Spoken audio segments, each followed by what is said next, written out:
இணைய பெண். இணையமும் சமூக ஊடகங்களும் இன்றைய பெண்களுக்கு ஆபத்தா, வாய்ப்பா? இன்றைய உலகம் பெண்களின் சக்தியை வெளிப்படுத்தும் மேடையாக முடியுமா? பெண்களின் கனவுகள், குரல்கள், கதைகள், போராட்டங்கள் இணைய உலகில் அர்த்தம் பெறுகிறதா? இணைய குற்றங்கள் மற்றும் இணைய வியாபாரங்கள் பெண்களை குறிவைத்தே நடப்பது உண்மைதானா? வாருங்கள், இதற்கான தெளிவை வலை உலகத்தில் அருள்வாக்கின் ஒளியில் தேடுவோம். அருள்வாக்கு பகுதி யோவான் 4:1-42. சமாரியாவில் உள்ள சிக்கார் எனும் ஊருக்கு இயேசு வந்து சேர்ந்தார். பயணத்தால் களைப்புற்றிருந்த இயேசு கிணற்று ஓரமாய் அமர்ந்தார்.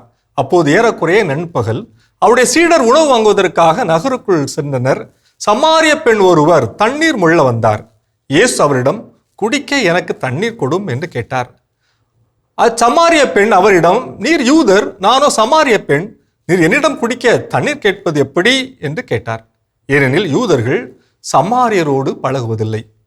இந்த விவிலிய நிகழ்வில் இயேசு கிணற்றடியை ஒரு ஊடக மேடையாக பயன்படுத்தினார். ஆனால் ஒரு பெண் தனிமையில் ஒரு ஆணிடம் பேசுவதை வியப்போடு பார்க்கும் சமூகத்தை போல இயேசுவின் சீடர்கள் சமாரிய பெண்ணோடு பேசிக்கொண்டிருந்த இயேசுவை வியப்போடு பார்க்கின்றனர். ஆனால் இயேசு அதை ஒரு பொருட்டாக கொள்ளவில்லை. பொதுவாகவே கிணறு என்பது மக்கள் சந்திக்கும் இடம், தகவல் பரிமாற்ற மையம், உறவு உருவாகும் இடம். இதை நன்கறிந்து கொண்ட இயேசு சமாரிய பெண்ணை ஏதோ நற்செய்தி கேட்பவராக மட்டுமல்ல, அவரை நற்செய்தி அறிவிப்பாளராகவும் மாற்றுகிறார். இந்தியா சுதந்திரம் பெற்று பல ஆண்டுகளான பிறகும் பெண்கள் மீது நாம் கொண்டிருக்கும் பார்வை மட்டும் இன்று மாறவே இல்லை. உடலில் நகை அணிந்து கொண்டு இன்று பெண் ஒருவர் சாலையில் நடந்து செல்ல முடிவதாக இருக்கலாம். ஆனால் சமூக வலைத்தளங்களில் தன் உண்மை பெயரை கொண்டு தான் சொல்ல விரும்புகின்ற கருத்தை பயம் இல்லாமல் சொல்ல முடிவதில்லை. ஒரு பெண் கருத்து ஒன்றை சொல்கிறாள் என்பதற்காக மட்டுமல்ல, ஒரு பெண் சமூக ஊடகங்களில் இருக்கிறாள் என்பதற்காகவே அவள் பலரால் பல்வேறு சீண்டல்களுக்கு உள்ளாக்கப்படுகிறாள். இன்று பெண்கள் அதிகமாக வேலை வாய்ப்புக்காக, கல்விக்காக, பொருட்களை சந்தைப்படுத்துவதற்காக, தகவல் பரிமாற்றம் மற்றும் பொழுதுபோக்கிற்காக இணையத்தை பயன்படுத்துகின்றனர். சாத்வா கன்சல்டிங் என்ற நிறுவனம் 2021 ஆண்டு வெளியிட்ட அறிக்கையின்படி 2019 ஆண்டு வரை இந்தியாவில் 23 மில்லியன் பெண்கள் இணையத்தை பயன்படுத்துகின்றனர். இது இணையம் பயன்படுத்தும் இந்திய ஆண்களை விட 34% குறைவு ஆகும். சமீபத்தில் மீ டூ என்ற இணையவழி இயக்கம் பெண்களுக்கு எதிரான பாலியல் அத்துமீறல்களை இணையத்தில் அரங்கேற்றியது. இதனால் ஆத்திரமடைந்த பெரும் புள்ளிகள் இணையத்தில் குரல் எழுப்பிய பெண்களின் குரல் வளையை நெரிக்க பாலியல் மற்றும் தரக்குறைவான கருத்துக்களை சமூக ஊடகங்களில் கட்டவிழ்த்து விட்டனர்.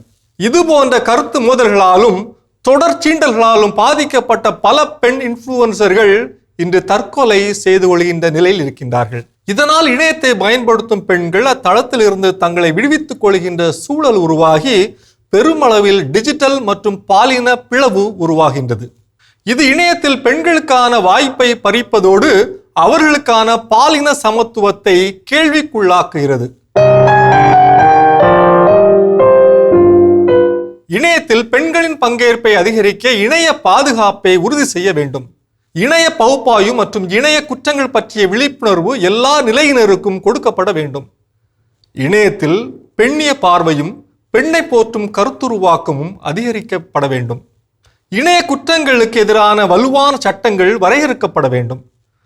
பெண்கள் ஆன்லைனில் கேலி செய்யப்படுவதோ அல்லது பின்தொடரப்படுவதோ பெரும் மன உளைச்சலை ஏற்படுத்தும் என்ற நிலையில் உடனடியாக அவர்கள் பிளாக் அல்லது அன்ஃபாலோ செய்யும் வசதியை பயன்படுத்த வேண்டும்.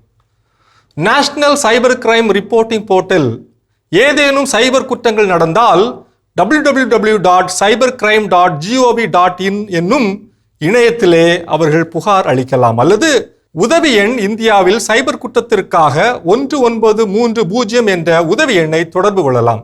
செயற்கை நுண்ணறிவு மூலம் ஒருவரின் முகத்தை மாற்றி உருவாக்கும் டீப் ஃபேக்ஸ் பற்றி பெண்கள் அறிந்திருக்க வேண்டும். இது போன்ற குற்றங்கள் நடந்தால் தயங்காமல் புகார் அளிக்க வேண்டும். பெண் உடல் சார்ந்த அரசியல், பெண் உடல் சார்ந்த விளம்பர யுக்தி, பெண் உடல் சார்ந்த ஆன்மீகம், பெண் உடல் சார்ந்த வியாபாரம், பெண் உடல் சார்ந்த ஒழுக்க நெறிகள், பெண் உடல் சார்ந்த ஆபாசம் போன்ற பெண்களுக்கு எதிரான வன்மங்கள் இணையத்தில் பிரதான பக்கங்களை ஆக்கிரமித்திருப்பது பெண்களுக்கு எதிரான வன்முறையே.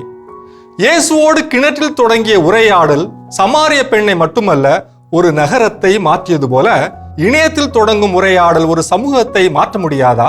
இது வலை உலகம் 360 டிகிரி டிஜிட்டல் உலகிற்கான உங்கள் அகராதி.